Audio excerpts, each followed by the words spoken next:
Assalamualaikum dan selamat petang. Terlebih dahulu saya ingin mengucapkan terima kasih kepada Yang Berhormat Prof. Tuan-puan yang dapat hadir kepada sesi taklimat kita pada petang ini.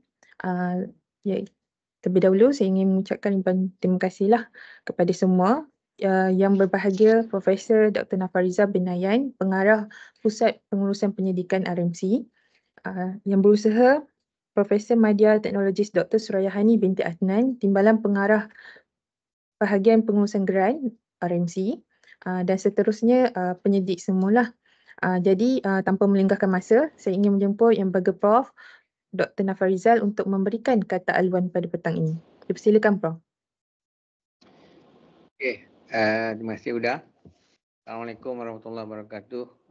Terima kasih banyak semua atas kehadiran. Sekarang kita tengok adakan lebih kurang 55 orang hadir secara atas talian untuk mendengar taklimat berkaitan satu geran baru berkaitan geran baru untuk pensyarah-pensyarah muda dan juga geran baru yang berkaitan dengan padanan industri.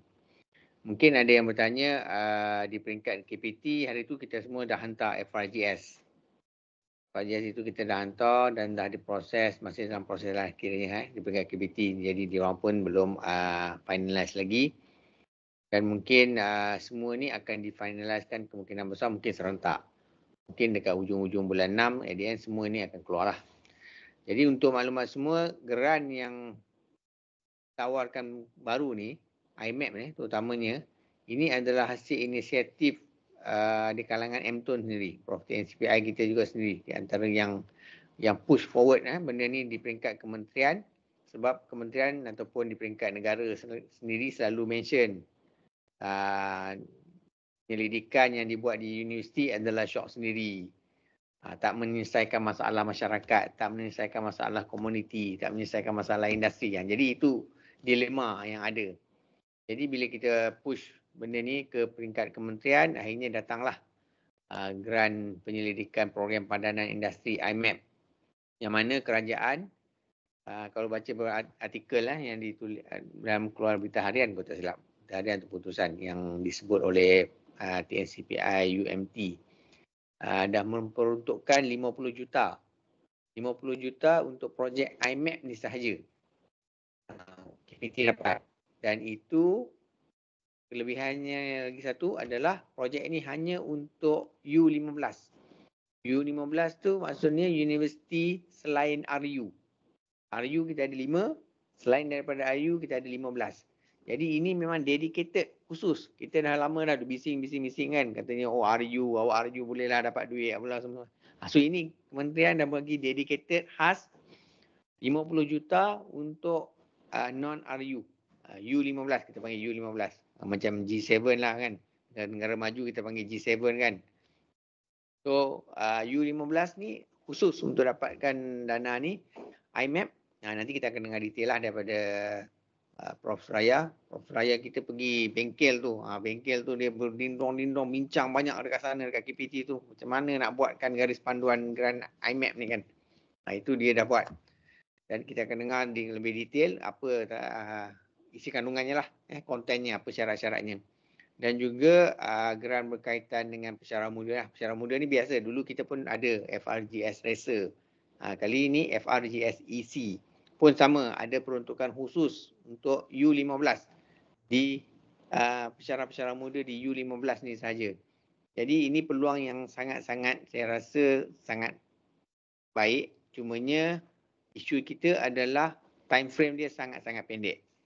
Ini kita terpaksa terima sebab benda ni diberikan oleh pihak KPT sendiri, time frame yang itu, dan KPT pun terikat dengan MOF.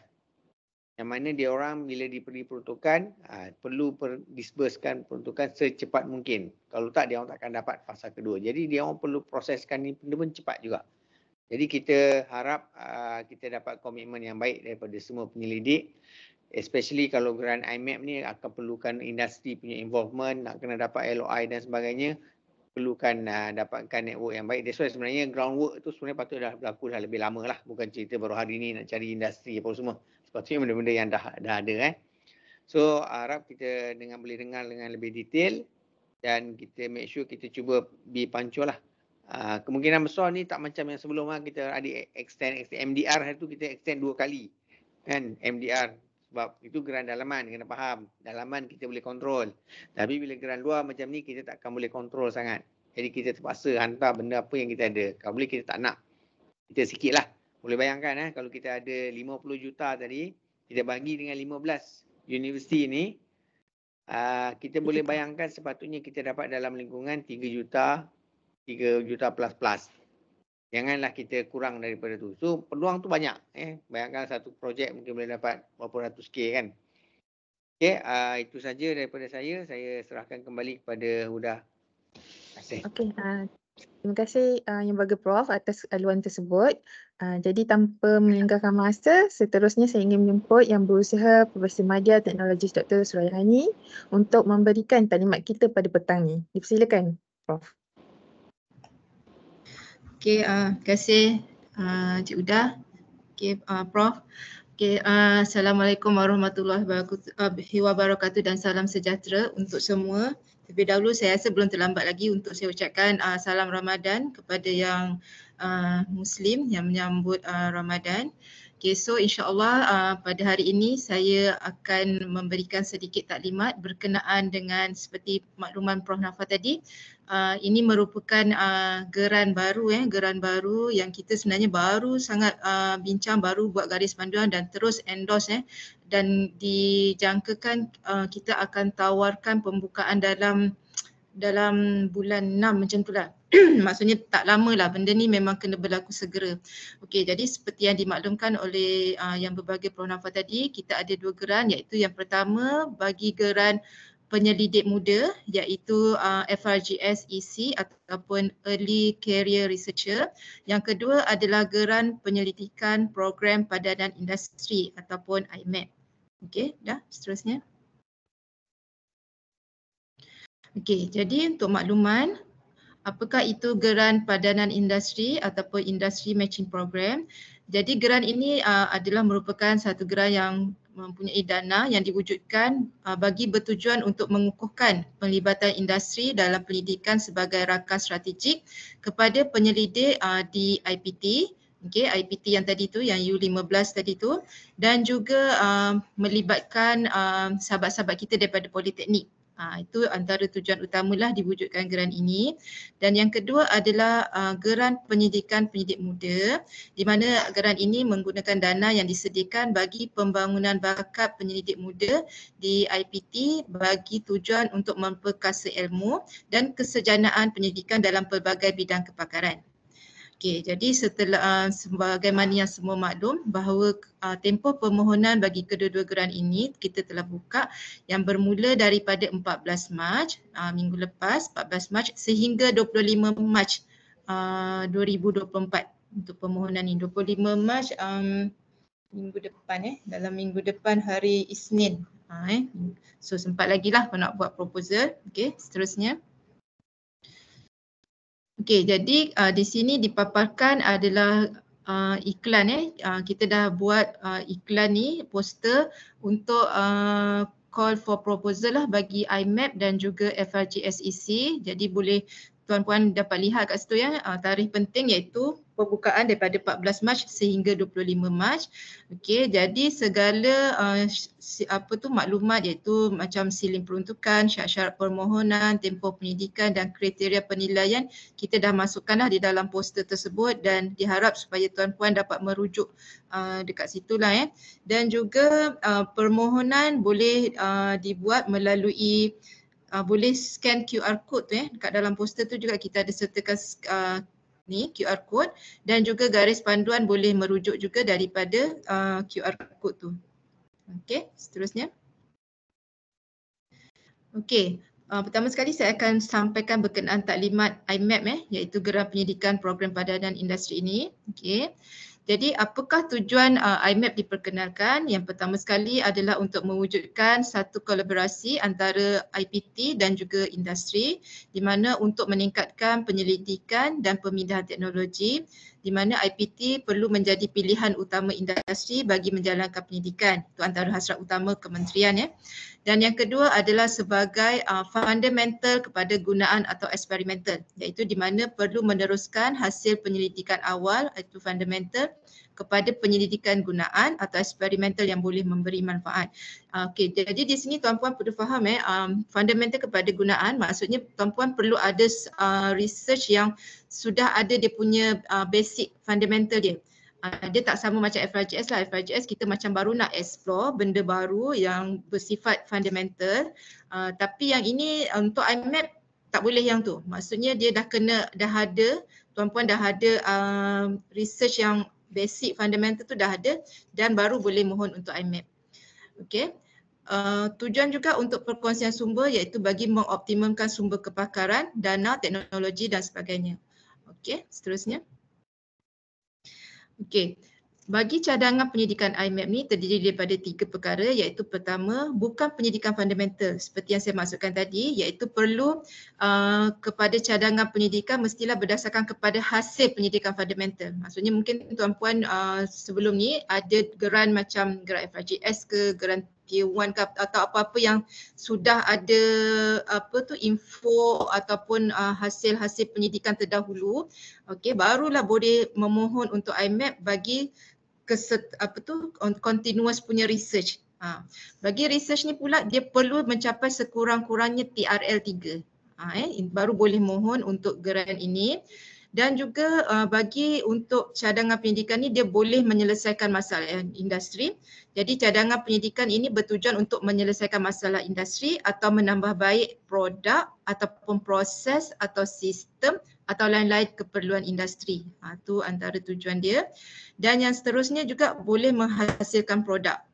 Okey, cadangan penyidikan yang menghasilkan sesuatu produk kepada industri atau mempunyai potensi untuk dikomersialkan. So itu adalah antara cadangan penyelidikan yang boleh tuan-puan buat untuk IMAP. Okey. Seterusnya. Okey, ini adalah kriteria permohonan iaitu bagi ketua projek adalah terbuka kepada staf akademik di universiti awam. Okey, tidak termasuk universiti pendidikan. Ini memang khusus untuk non-RU university. Okey, non-RU university untuk ketua projek. Okey. Kelayakan akademik paling minimum memerlukan ijazah sarjana. Okey. Terdiri daripada warga negara atau bukan warga negara dan juga staf tetap ataupun staf kontrak. Okey. Bagi keahlian untuk dalam projek, boleh keahlian daripada penyelidik dari bidang dan universiti yang sama. Okey, ini adalah perlu bagi calon kita kalau next appointed leaders. Dia sama lebih kurang macam FRJS kan. Kita ada mencadangkan siapakah yang mungkin boleh menggantikan kita kalau ada berlaku apa-apalah kan. Okey, yang kedua pula boleh penyelidik daripada universiti awam termasuk Universiti Penyelidikan dan IPTS. Jadi kalau tuan-puan ada sahabat-sahabat daripada Universiti Pendidikan boleh dijemput untuk menjadi ahli, tapi Universiti Pendidikan tidak boleh menjadi ketua projek. Okey, dan juga jika tuan-puan ingin menjemput pensyarah politeknik, okey, di mana pensyarah politeknik ni kita boleh lantik dia sebagai ketua projek bersama, iaitu co-project leader ataupun ahli bagi geran tersebutlah. Ada dua sebagai ketua projek bersama iaitu co-project leader ataupun sebagai ahli grant. Okey, itu untuk keahlian pasukan. Okey, bagi untuk rakan industri pula, boleh terdiri daripada syarikat tempatan atau syarikat antarabangsa di mana rakan industri tersebut perlu menyumbang dana atau geran kepada penyelidikan. Dan nilai dana dan geran adalah bersesuaian dan perlu dipersetujui oleh kedua-dua pihak. Dan juga letter of intent ataupun LOI perlu dikeluarkan semasa permohonan geran. Masa mohon geran perlu disertakan sekali dengan LOI. Okey, seterusnya. Okey, bagi penyidikan IMAP ni, tempoh masa adalah sehingga 18 bulan, setahun setengah. Okey, shilling peruntukan sehingga 500,000 bagi satu geran dan perlu ada MOA dalam tempoh 3 bulan selepas keputusan geran. Maksudnya kalau dapat je geran, so dalam tempoh 3 bulan perlu ada signing MOA lah. Dan pihak industri perlu menyalurkan minimum 10% daripada amount geran padanan dalam tempoh 3 bulan dari tarikh surat tawaran ataupun MOA. Okey. Dan baki yang disalurkan adalah mengikut jadual pembayaran yang dipersetujui. Okey, seterusnya. Okey, ini adalah KPI ataupun hasil penyidikan yang perlu ada yang terdiri pada dua perkara ya. Satu yang wajib perlu ada, yang kedua adalah tambahan. Okey, yang wajib ni produk dengan TRL sekurang-kurangnya satu tahap lebih tinggi dari TRL asal. Okey, contoh kalau tuan-puan tadi masuk waktu permohonan projek geran tadi TRL 3. Jadi selepas habisnya geran ini perlu produk tersebut ataupun hasil kajian tuan-puan tu perlu mencapai daripada TRL 3 kepada TRL 4. Dia kena paling-paling satu tahap, satu step lagi atas TRL tu Okey. Yang kedua, penyelesaian masalah industri atau penambahbaikan produk atau proses atau sistem atau lain-lain keperluan. Yang ketiga, perlu ada fail harta intelek di mana yang keutamaan diberi adalah untuk patent. Okey, itu yang wajib. Okey, untuk tambahan pula boleh sertakan laporan teknikal bagi rujukan industri dan juga menyediakan video pendek. Di mana video pendek ni mengandungi proses pembangunan dan hasil penyidikan lah yang telah dijalankan. Okey, seterusnya. Okey, bagi permohonan ini dia akan dinilai sepenuhnya di peringkat IPT sehingga Mei 2024 di mana penilaian kertas cadangan adalah melalui penilaian pembentangan iaitu kaedah pitching. Okey, jadi permohonan yang setelah melalui penilaian kertas cadangan ni kita akan pergi kepada permohonan akan disyorkan dan dimajukan kepada KPT untuk kelulusan. Jadi di dalam slide ni disertakan antara kriteria penilaian adalah pertama adalah kesempurnaan kertas cadangan penyidikan, yang kedua adalah latar belakang projek, yang ketiga adalah kesesuaian industri tersebut, yang keempat apakah pernyataan permasalahan industri perlu dinyatakan dengan jelas, yang kelima perlu ada translational potential, yang keenam perlu ada impact projek kepada kena bentang lah, kena pitching lah. Tak jadi lah. Ketujuh, kesesuaian atau keupayaan ketua dan pasukan penyidik. Minta maaf ada interruption. Okey, yang ke-8, cadangan penyelidikan mesti memperlihat potensi untuk menyumbang kepada agenda strategik negara. Yang ke-9 adalah lain-lain kriteria yang relevan. Okey, seterusnya. Okey, jadi ini berkenaan pula dengan rakan industri. Apakah peranan dia? Peranan dia adalah untuk rakan strategik dalam pendidikan, di mana objektif dia adalah untuk meningkatkan pendidikan dan pemindahan teknologi. Inisiatif yang perlu dijalankan oleh industri adalah sumbangan dana atau geran padanan yang bersesuaian, dan perlu ada letter of intent yang mengandungi naratif kebolehsanaan, merangkumi masalah industri, bentuk kerjasama dan jumlah sumbangan. Ini perlu ada dalam LOI tersebut. Okey, penilaian sewaktu pitching pihak industri diwajibkan hadir sama semasa pembentangan permohonan. Okey. Dan untuk kelulusan, pihak universiti akan maklumkan keputusan dan penawaran kepada industri untuk penyediaan MOA dalam tempoh 3 bulan. Maksudnya lepas kita tawarkan geran tersebut berjaya, so dalam masa 3 bulan perlu ada MOA lah, perlu dibuat. Okey. Seterusnya. Okey, di sini dinyatakan berkenaan dengan peraturan keuangan. Okey, kalau tuan-puan boleh lihat untuk vote 11,000, di sini perlu ada pelantikan, boleh melantik pembantu penyelidik. Kita tak ada GRA. Bagi grant ini dia tak ada GRA, tetapi tuan-puan boleh melantik pembantu penyelidik dengan salary seminimum 3,500 dan sehingga maksimum 5,000 sebulan. Okey, dan pelantikan ini adalah berdasarkan skop tugasan. Okey, itu bagi vote 11,000. Bagi vote 21,000 pula, perjalanan dan pengangkutan berkaitan projek itu di dalam negara sahaja dan tidak boleh melebihi 15%. Okey, vote 24,000 adalah berkenaan sewaan berkaitan secara langsung dengan projek pendidikan. Vote 27,000 berkenaan bekalan dan bahan pendidikan berkaitan dengan projek penyelidikan sahaja. Vote 28,000 adalah berkenaan baik pulih kecil dan ubah suai kecil berkaitan dengan projek penyelidikan sahaja. Okey, bagi vote 29,000, ini bagi perkhidmatan ikhtisas berkaitan dengan projek pendidikan sahaja, perkhidmatan khas untuk kos menghadiri kursus atau program sangkutan jangka pendek sekali sahaja dan tempoh tersebut tidak melebihi 1 bulan. Okey, di sini juga tuan-puan boleh masukkanlah untuk pemfailan harta intelek atau IP dan kadar berpadanan dengan jenis IP yang ditetapkan sebagai output, dan juga bayaran khidmat profesional kepada industri kolaborasi tidak dibenarkan. Kat sini tuan-puan kena maklumlah untuk vote 29,000. Okey, untuk vote 35,000 pula, peralatan khas dan aksesori berkaitan projek pendidikan sahaja dan tidak boleh melebihi 40%. Okey. Seterusnya. Okey, ini bagi peringkat pelaksanaan. Bagi geran IMAP, pemantauan projek pendidikan akan dijalankan sepanjang 3 bulan sekali. So kita akan memantau. Jadi dimulakan pada 3 bulan pertama, tuan-puan perlu menyediakan laporan prestasi. 3 bulan seterusnya iaitu pada 6 bulan kedua selepas projek jalan, perlu ada pemantauan kedua dan tuan-puan perlu menyediakan laporan prestasi dan lawatan tapak kita akan jalankan. Okey, dan 3 bulan seterusnya pemantauan ketiga dan tuan-puan perlu sediakan laporan prestasi. 3 bulan lagi seterusnya tuan-puan perlu menyediakan laporan prestasi dan perlu membentang. Okey, 3 bulan lagi seterusnya tuan-puan sediakan laporan prestasi lagi, dan akhir sekali pada 18 bulan perlu disediakan laporan akhir melalui pembentangan dan juga kita akan buat lawatan tapak.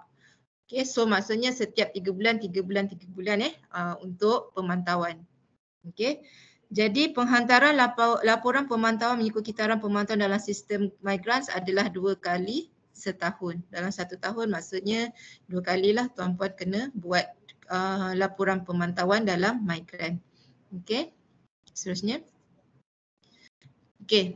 So ada tak apa? Nak buat sesi Q&A sekarang ke ataupun nanti dah? Sekarang dulu. Terpulang doktor, kalau kita terus pun boleh, kita teruslah. Sekejap. Ada nak tanya dulu ke kena IMAP? Ada. Ada. Okey, boleh tak PM Dr. Suraya tunjukkan saya balik semula yang dalam LOI tadi kena ada apa? LOI. Dah, ya LOI tadi dah. Kandungan dia tadi tu skop kerja. Ada beberapa tadi. Maknanya okey, next. Penilaian doktor. LOI. Ni, jap. Okey, Ni. sorry. Mengandungi naratif kebolehkelaksanaan merangkumi masalah yang dari mana ni, kalau ikut yang format saya dapat tu satu page je. Mana kena tulis benda ni, kena explain. Ya doktor, sebab yang itu contoh kita yang FRGS. Untuk LOI untuk IMAP ni kita tak ada contoh pun lagi sebenarnya. Okey, Pihak maknanya KP tulis sendirilah. ya betul. Okey, faham. Alright, terima kasih. Sama. Okey, ada lagi? Hello, Assalamualaikum. Salam. Salam. Terima kasih kepada pihak RMC, PM Dr. Suraya, Prof. Nafariza dan tim RMC. Saya Dr. Akmal. Nak tanya beberapa soalan berkenaan grant ni. Pertama berkenaan dengan penyelidik kan. Penyelidik saya baca juga dalam dia punya outline, garis panduan. Status sebagai ketua penyelidik, kalau penyelidik tu tengah menjalani cuti sangkutan industri, adakah dibenarkan untuk apply sebagai ketua projek lah? Itu soalan saya yang pertama. Sebab bila saya baca dalam outline tak ada, katanya macam bergantung kepada pihak RMC. Okay. Yang keduanya adalah berkaitan dengan rakan industri tadi. Saya nak tanya dengan lagi lanjut lah keterlibatan industri tadi dalam grant ni. Maksudnya saya sebenarnya tak berapa faham tadi bila kata 10% tadi tu kan. Maksudnya dia kena sumbang 10% daripada yang telah setujulah kan padanan industri tadi. Dan telah dimaklumkan juga tadi bahawasanya tak ada orang kata dia punya jumlah dana tadi tu adalah mengikut kesesuaian kan. So dia tak ada minimum lah maksudnya kan. So any amount tu maksudnya ada rundingan bersama dengan pihak industri. Betul ke? Jadi saya nak tahu confirmationnya itu, dan juga yang tadi tu lah yang keterlibatan industri tadi 10% tu saya kurang jelas sikit macam mana dia punya payment macam tu lah. Itu saja. Terima kasih. Okey. Dr. Akmal, yang berkenaan dengan staff tu setakat ni amalan kita lah untuk geran-geran ni. Kalau dia cuti sangkutan industri ni memang kita sebenarnya tidak galakkan lah sebenarnya. Memang kita nak ketua tu ni lah. Boleh saya tambah doktor? Kalau ikutkan garis panduan, dia hanya nyatakan tetap atau kontrak sahaja. Cumanya dia tak ada pula kata aktif ke tidak lah. Tapi itulah macam Dr. Suraya maklumkan, memang nak kena berstatus aktif. Sebab kalau tak nanti kita punya permohonan ke KPT tu nanti dia tak ada aktif tau. Sebab dalam sistem migrant ada profile kan. Profile tu nanti dia akan nampak tu tak aktif. Sebab kena update profile migrant tu. Boleh Okay, yang kedua yang berkenaan 10% tu, dah buka balik yang slide 10% tadi tu dah? Okey, kalau kat sini untuk makluman Dr. Akmal, pihak industri perlu menyalurkan minimum 10% amount geran padanan dalam tempoh 3 bulan. Dia macam ni. Maksudnya contohlah pihak industri nak bagi 50,000. Contoh 50,000 kan. So bila je dapat surat tawaran ni, maksudnya berjaya dapat geran IMAP. So paling-paling dia perlu bagi dulu minimum 10%. 10% daripada 50,000 kena masukkan 5,000 dululah. Daripada tempoh 3 bulan tu, tarikh surat tawaran tu. Tu maksudnya. Lepas tu seterusnya tu baki 50 tolak 5 tu 45,000 tu, itu maksudnya perlu ada persetujuan lah jadual pembayaran yang itu telah dibincangkan bersama antara researcher dan juga pihak industri. Okey, tiap-tiap bulan pihak industri boleh masukkan berapa. Macam tu. Tapi kita nak 10% tu mesti dah masuk dalam masa tempoh 3 bulan dari tarikh surat tawaran atau MOA. Tu maksudnya. Okey. Lepas tu yang soalan yang ketiga tadi tu berkenaan memang tidak dinyatakan, tapi sebenarnya kita telah mengesyorkan dan mencadangkan jugalah supaya paling tidak minimum 5,000 lah daripada pihak industri memberi geran memberi duit lah kepada pihak kita lah, pihak universiti untuk mohon geran IMAP ni lah. Okey. Boleh saya tanya lagi satu soalan? Okey, Prof. Ya. Tentang MOA ni, katakan industri tu dia dah ada MOA dengan UTHM tetapi dengan fakulti lain ataupun dengan researcher lain lah menyelaraskan. Tiba-tiba dia kata dia nak dengan kita pula. Jadi MOA tu dah sedia ada. Cuma akan ada macam ubah suai je lah. Maknanya penambahan elemen di dalam MOA tu. Dan dia willing untuk bagi pun katalah dana. Tajuk definitely berbeza dengan yang penandatangan asal lah. Research berbeza lah. MOA. Boleh Doktor? Okey.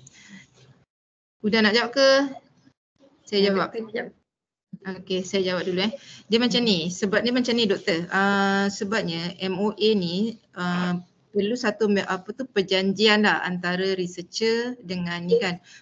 Betul, mungkin ada MOA yang telah ditandatangani dengan pihak lain sebelum ni, tapi mungkin masa tu kolaborasi lebih bersifat kepada umum ataupun persetujuan sewaktu tersebut lah. Cuma untuk grant IMAP ni macam tadi kita dimaklumkan ada daripada problem industri yang perlu researcher selesaikan. Maksudnya telah spesifik masalah kan. So itu sebenarnya yang kita nak. Maksudnya MOA tu memang khusus untuk geran IMAP. Dia bukan untuk geran lain, benda-benda kolaborasi lain. Maksudnya contoh nak masalah mesin dekat kilang dia rosak. Okey, dia serahkan masalah industri ni kepada doktor untuk selesaikan. So benda tu yang doktor perlu dimentionkan di dalam MOA tersebut lah. Jadi berbeza tu, kandungan tu berbeza. Dan juga dalam MOA tu perlu dinyatakan jugalah saya rasa amount berapa yang industri nak bagi, nak salurkan. Contoh nak bagi 50,000. So stated 50,000 dalam MOA tersebut. Mungkin dalam MOA yang design sebelum ni dia tak mention benda tu. Kan? So ini kena clear lah. Semua kena betul-betul very specified dan memang sangat khusus untuk geran IMAP. Maknanya memang exclusively dengan mana-mana penyelidik tu untuk research yang perlu diselesaikan bersama. Ya. Yeah. So that's why kalau doktor tengok selepas saja dapat surat tawaran baru diminta dibuat MOA tu dalam tempoh 3 bulan. Maksudnya kita tak minta buat MOA awal sebab kita tak pastikan dapat atau tidak geran ni kan. So after je memang confirm dapat, so baru buat MOA. Macam tu.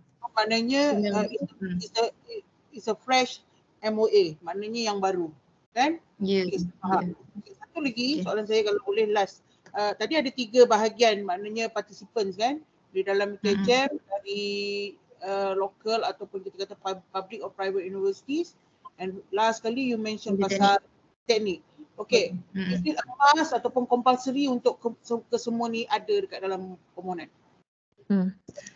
Okay, faham. Alright. Terima kasih terima kasih banyak-banyak.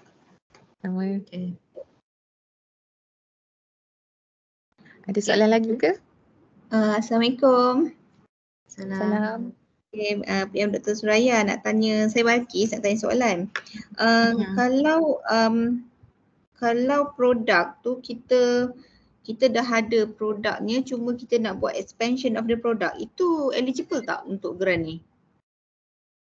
Macam mana dah ada produk? Ada permasalahan tak pada produk tu? Produk tu boleh katakan dia tak ada masalah, cuma dia incomplete. Dia macam kita buat tu dia incomplete lah, ada benda yang tak macam macam tadi kita mention earlier kan, kalau doktor punya tu dia dah sampai dekat TRL 3 dan doktor nak improvekan TRL seterusnya, boleh lah. Boleh lah kan.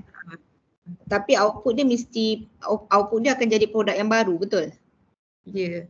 Dia betul bukan kan? Produk yang baru. Dia maksudnya contoh kalau tadi TRL 3, so nanti bila doktor buat guna geran ni dia akan naik jadi TRL 5 contoh. So nak macam tu. Okey, faham. Kemudian tu kalau ikut daripada statement ni tadi bukan fundamental kan, dia mesti dah mula, betul tak? So evidence dia tu apa? Kalau kata geran macam contoh kita isi PRJS, kita kan kena ada geran lain sebelum tu kan. So adakah ni konsep yang sama? Sama doktor. Okey, saya tolong jawabkan. Okey, untuk makluman semua, permohonan geran IMAP ni perlu dimohon melalui sistem MyGrant, dan kalau tak silap saya, sistem MyGrant tu pun permohonannya pun lebih kurang macam PRJS lah. Jadi dia akan ada kajian yang lepas, yang fundamental. Tapi kalau projek tu geran tu ongoing, dia aci tak? Ke tak aci? kena lengkap juga. Dia macam ni doktor, nanti kalau kan kita ada sesi pitching kan, kalau dipanggil untuk pitching, so doktor nanti justify lah. Mungkin ada perbezaan ke tengah dalam progress ke macam mana yang doktor aimkan untuk yang incoming punya geran kan. Okey, faham. Kemudian tu kalau tengok IP tu keutamaannya adalah pattern. Tapi dia bukan mandatory pattern kan? Boleh apa-apa IP. Okey, right. And then last itu sebenarnya doktor boleh bincang dengan pihak industri. Kalau macam contoh pihak industri berminat dengan pattern contoh. So doktor kena bincangkanlah dengan pihak industri. Okey, pattern dia memerlukan macam ni. Dia perlu memerlukan kos macam ni, ada maintenance apa. So bincangkan benda tu. Kalau misalnya industri sanggup, willing tu pun boleh nyatakan juga nanti waktu pitching lah. Okey. Cuma ownership masa kita kan? Ownership pattern. Masa kita untuk semua termasuk produk tu masa kita ke macam mana? Memang kita lah, tapi itulah kata kadang-kadang industri pun dia nak juga kan, dia punya tu kena bincang macam mana. Okey, so maksudnya benda tu kena spell out lah dari segi tapi itu sebab kena dalam MOA tu kena clear. Berkenaan pattern, berkenaan copyright ke apa benda tu semua kena nyatakan dengan jelas lah. Macam mana kalau bisa kata menjadi hak milik UTHM, adakah industri bersedia, macam tu lah. So kalau minimum matching daripada industri ni tak ada kan kalau ikut kan? 5,000. Oh, minimum 5,000. Kita cadangkan 5,000 lah.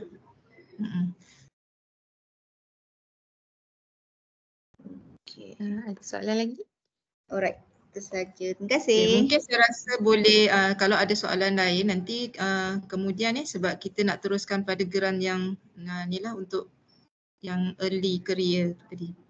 Okey, sekarang saya pergi pula kepada taklimat untuk FRGS EC Early Career, iaitu satu skim geran pendidikan fundamental bagi penyelidik muda. Okey, seterusnya. Jadi bagi pengenalan, apakah itu FRGS EC? Dia adalah satu geran yang menghasilkan teori, konsep dan juga idea baru beracuan Malaysia demi perkembangan ilmu. Dan bagi ini geran ini adalah khusus untuk pembangunan bakat pendidik muda, iaitu pembangunan bakat pendidik muda dalam kalangan universiti awam selain universiti pendidikan bagi memperkasakan ilmu dan kesarjanaan pendidikan dalam pelbagai bidang kepakaran. Okey, dalam geran ini juga ada kaedah pementoran, di mana kaedah pementoran adalah perlu bagi pelaksanaan projek pendidikan ni. Pementoran ni sebenarnya dia lebih untuk membantu pendidik muda ni menjalankan research tu lebih berjaya lah. Okey, seterusnya. Okey, ini adalah antara kriteria permohonan, iaitu kaki tangan akademik aktif berjawatan tetap bagi grade 52 atau 51 dan ke bawah dan berkelulusan PhD. Okey, perlulah warga negara Malaysia dan mempunyai pengalaman sebagai ahli akademik tidak melebihi 7 tahun. Okey, dan tidak pernah menerima mana-mana geran pendidikan Kementerian Pendidikan Tinggi sebagai ketua projek. Dan setiap pemohon dibenarkan untuk mengemukakan hanya satu permohonan sahaja pada setiap fasa, dan pemohon hanya boleh menerima sekali saja geran FRGS EC sepanjang perkhidmatan, dan seorang mentor hendaklah dikenal pasti dan dilantik dalam kalangan kaki tangan akademik yang berpengalaman, iaitu berjawatan grade 54 dan ke atas dari universiti masing-masing atau universiti lain dalam bidang kepakaran yang sama. Okey, bagi garis panduan FRGS EC ni iaitu bagi perkara 7.2.4. Ni boleh dilihat dah dekat dalam garis panduan FRGS EC bagi peranan mentor dan juga macam mana nak tunjukkan bukti pelaksanaan pementoran. Okey, seterusnya. Okey, bagi geran ini, tempoh penyidikan adalah sehingga 24 bulan iaitu 2 tahun dan siling peruntukan adalah sehingga 30,000. Okey. Mentor perlu berpengalaman dalam bidang kepakaran yang sama di mana peranan mentor adalah pertama adalah memberi pendedahan dan sokongan kepada pemohon untuk menjadi ahli persatuan yang berteraskan bidang kepakaran. Yang kedua, perlu memperkenalkan potensi collaborator yang mempunyai bidang kepakaran yang sama kepada pemohon untuk menjalinkan usaha sama penyidikan. Dan sesi bersama mentor perlu diadakan secara berkala. Ini yang perlu ada pembuktian nanti. Okey, seterusnya. Okey, ini adalah hasil penyidikan bagi geran ini iaitu perlu menghasilkan penerbitan sekurang-kurangnya satu penerbitan artikel dalam jurnal berimpak WOS atau Scopus atau jurnal kebangsaan berimpak. Dan setiap artikel perlu letak penghargaan kepada geran FRJS EC dan KPT mestilah dinyatakan dengan jelas dalam setiap penerbitan menggunakan kod rujukan KPT. Perlu pastikan benda ni ada dalam acknowledgement artikel. Okey. Dan bagi serahan hasil penyidikan, laporan akhir perlu disediakan, laporan akhir yang komprehensif. Okey, bukti kehadiran satu persidangan berimpak dalam bidang kepakaran, satu penerbitan jurnal berimpak dalam bidang WS atau Scopus atau jurnal kebangsaan. Perlu ada hubungan atau jalinan penyidikan bersama kolaborator dalam bentuk LOI atau MOU atau MOA dan perlu ada sesi bersama mentor. Ini perlu ditunjukkanlah nanti. Okey, seterusnya. Okey, bagi permohonan ini, penilaian akan dijalankan di peringkat institusi menggunakan sistem MyGrant sehingga 22 April 2024 dan setiap permohonan akan dinilai sekurang-kurangnya 2 orang panel penilai pakar bidang dan tempoh penilaian di peringkat institusi adalah sehingga Mei 2024. Ini kita belum nyatakan tarikh sebenar lah, kita akan maklumkan kemudian. Okey, bagi kriteria penilaian, pertama sekali, cadangan pendidikan yang dikemukakan mestilah memenuhi salah satu kriteria berikut iaitu menghasilkan idea atau teori atau konsep atau kaedah atau model atau proses baharu yang berpotensi untuk dikembangkan, menambah baik sesuatu polisi, metodologi dan model penyelesaian yang sedia ada. Lepas tu, merangkumi isu-isu kemanusiaan dan kemasyarakatan bagi tujuan peningkatan nilai kehidupan dalam negara dan sejagat. Yang kedua pula, cadangan pendidikan mesti memperlihat potensi untuk menyumbang kepada agenda strategik dalam dan luar negara. Okey, seterusnya. Okey, di sini disertakan berkenaan peraturan keuangan. Okey, kita di sini ada vote 21,000. Kalau tuan-puan dapat lihat, tak ada vote 11,000 Maksudnya tiada vote untuk pembayaran kepada JRA atau pembantu penyidik atau sebagainya. Bermula daripada vote 21,000 bagi perjalanan pengangkutan dan sara hidup. Okey, bagi tujuan untuk mendapatkan data projek, kos perjalanan mentor untuk tujuan mentoring, boleh digunakan untuk persidangan ke luar negara dan tidak boleh lebih 30% daripada jumlah peruntukan projek. Maksudnya kalau tadi maksimum 30,000, so tidak lebih daripada 30% lah. Okey. Bagi vote 24,000 pula bagi sewaan berkaitan secara langsung dengan projek pendidikan. Okey, bagi bekalan dan bahan pendidikan bagi vote 27,000, perlu bekalan dan bahan pendidikan berkaitan dengan projek penyelidikan sahaja. Pembelian mestilah diperincikan beserta justifikasi dan juga sebut harga. Ini macam FRJS juga Okey, untuk vote 28,000 bagi baik pulih kecil dan ubah suai kecil berkaitan dengan projek pendidikan sahaja. Bagi vote 29,000, perkhidmatan ikhtisas berkaitan dengan projek penyidikan sahaja dan kos penerbitan sehingga 10,000. Bagi vote 35,000, peralatan khas dan aksesori berkaitan projek penyidikan sahaja. Justifikasi permohonan dan sebut harga hendaklah disertakan dan tidak boleh lebih 40%. Okey, seterusnya. Okey, bagi pelaksanaan dan pemantauan, bagi pelaksanaan, projek perlu dilaksanakan mengikut kertas cadangan penyidikan yang telah diluluskan dan mematuhi tadbir urus dana penyidikan KPT yang berkuat kuasa. Bagi pemantauan, pemantauan secara berjadual iaitu setiap Februari dan Ogos melalui sistem MyGrant. Tuan-puan perlu isilah untuk tu. Dan pemantauan tidak berjadual iaitu seperti lautan tapak dan pengauditan dokumen, pelaporan semula berdasarkan syur dan keperluan JPT, lain-lain kaedah pemantauan yang bersesuaian, pembentangan prestasi keseluruhan FRJSEC oleh TNCPI institusi masing-masing kepada JPT. Okey. Bagi laporan akhir pula akan dinilai melalui serahan hasil penyidikan dan digalakkan untuk menyediakan infografik hasil penyidikan dan juga video impact penyelidikan. Okey, seterusnya. Okey, itu sahaja. Ada apa-apa soalan bagi geran FRJSEC?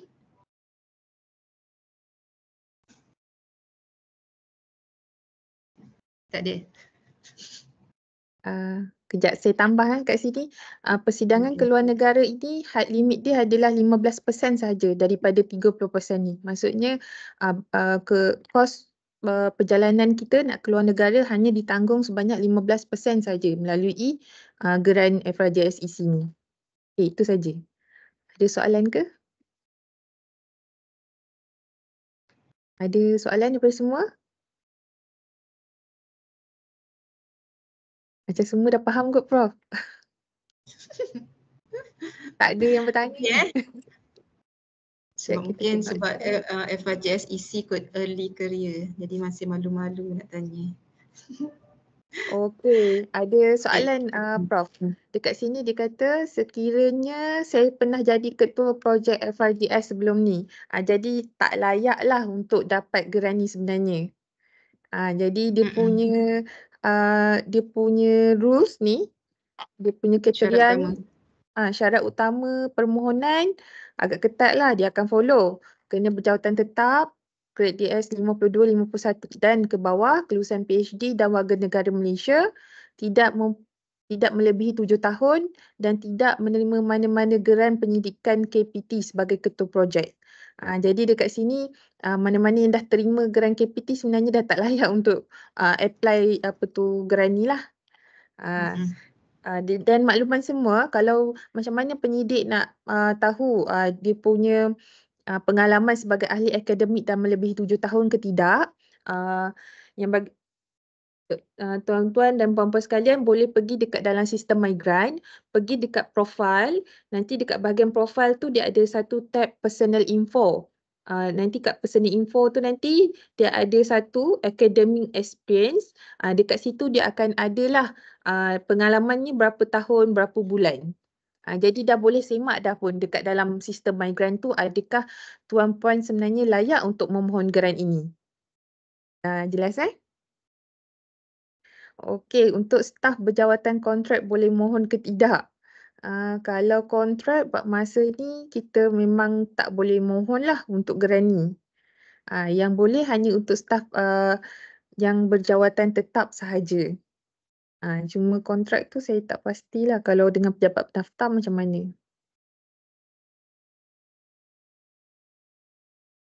Okey. Adakah ketua projek? Okey, ada soalan. Jika ketua projek akan bercuti untuk postdoc pada tahun ini, layak ke untuk memohon? Okey, sekiranya semasa permohonan tuan layak, maksudnya memenuhi kriteria permohonan, jadi boleh mohon. Sebab nanti dekat dalam proposal migrant tu kita ada next appointed Saya tak pasti dia akan ada ke tidak. Kalau yang itu kena pilih lah nanti. Tapi buat masa ni kalau layak apply saja sebab saya maklum memang tak ramai sebenarnya yang boleh memohon geran ni. Jadi kalau layak boleh mohon. Geran ini untuk individu, Doktor. Sebab macam tadilah yang Prof maklumkan, geran ini untuk develop perintis untuk researcher sebenarnya. Okey, sekiranya ada mohon geran FRJS yang baru-baru ni, boleh mohon tak yang ini? Okey, selagi mana dekat dalam rekod migrant, doktor tak dapat apa-apa geran kementerian sebelum ni, doktor boleh mohon geran ni. Kalau dah ada rekod sebelum ni dah pernah jadi ketua projek, jadi dah tak boleh mohon. Okey?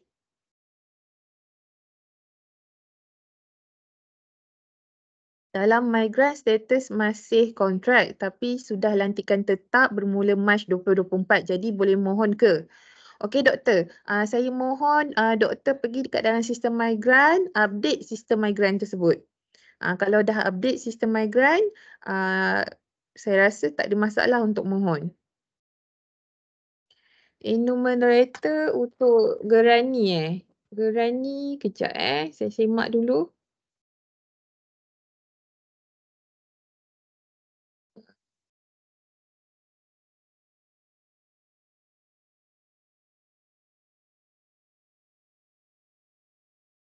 Sekejap, saya tak pasti untuk enumerator.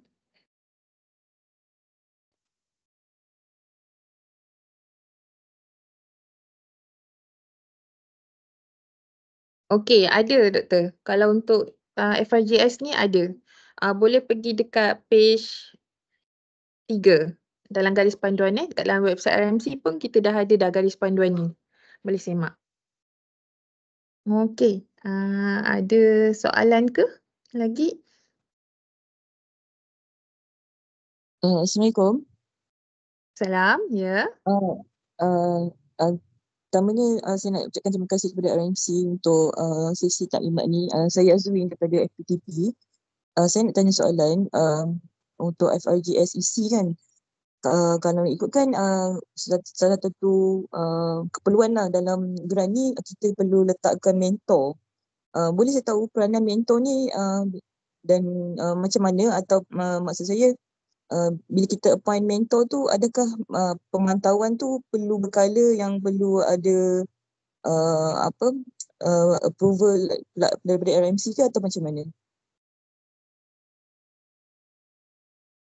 Yang itu doktor, kita follow yang inilah kat dalam garis panduan pun perkara 7.24 ni dia dah jelaskan peranan dengan bukti pelaksanaan pementoran lah. Kejap tengok 7.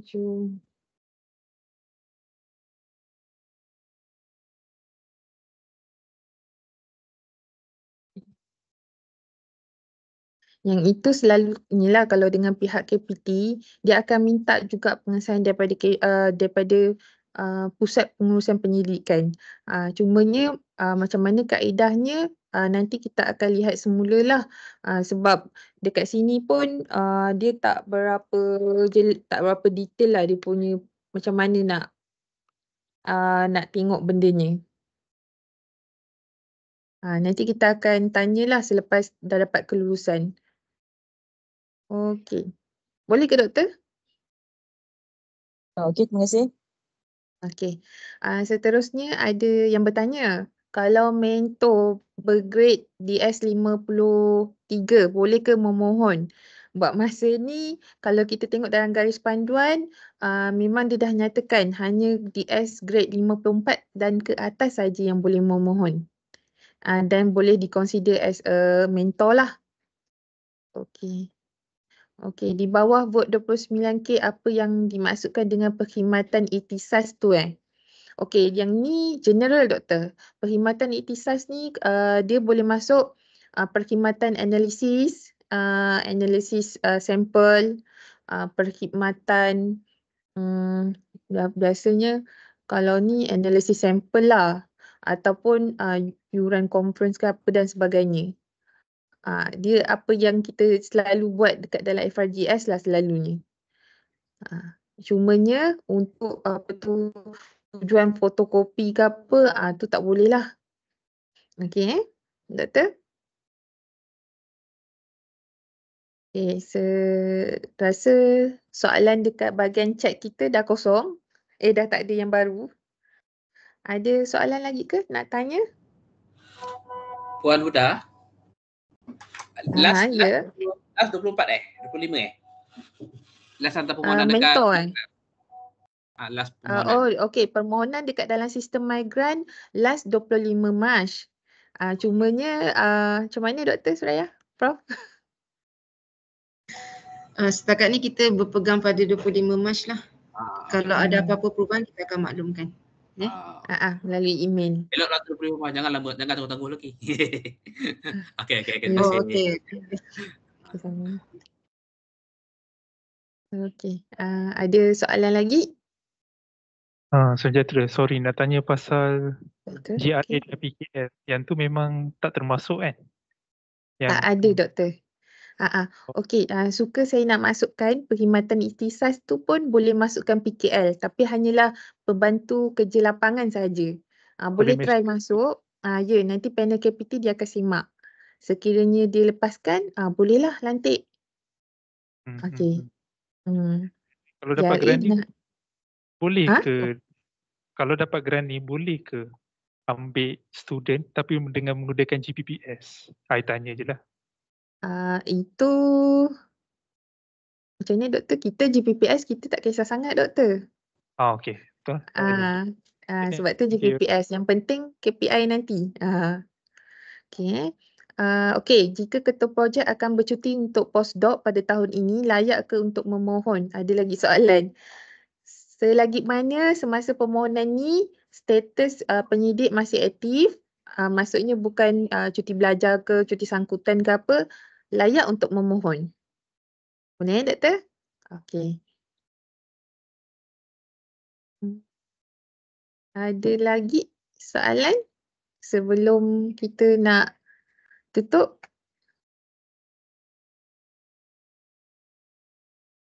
Saya stop share kot.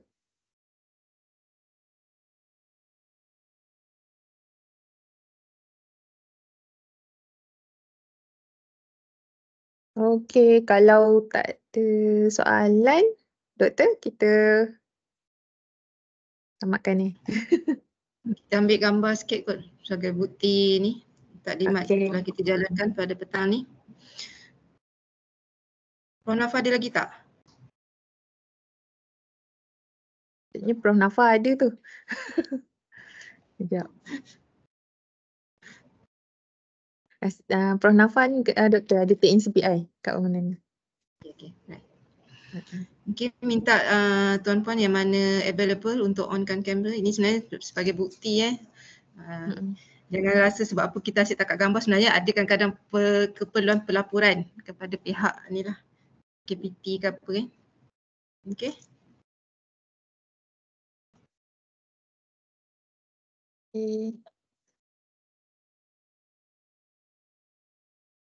Okey, 1, 2, 3.